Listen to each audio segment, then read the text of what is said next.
જય જવાન જય કિસાન મિત્રો, આરબી ફાર્મમાં તમારું હાર્દિક સ્વાગત છે. અને અમે અત્યારે 4 દિવસ પહેલો ગાર વાવ્યો હતો, તે પણ ઉગીને તૈયાર થઈ ગયો છે.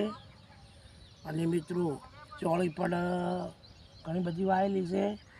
ચોળીમાં અત્યારે મિત્રો ફાલ આવી ગયો છે, પણ હવે થોડી મંદી હતી એટલે હવે થોડી તેજી છે. અને હજી પણ તેજી થાય એવું લાગે છે. મરચાંની ને ચોળીની બંનેને તેજી થવા લાગી છે. એટલે મિત્રો હવે વેણવાની ફીરેથી શરૂઆત કરીશું. અને મિત્રો અમારી ચેનલ છે આરબી ફાર્મેશ,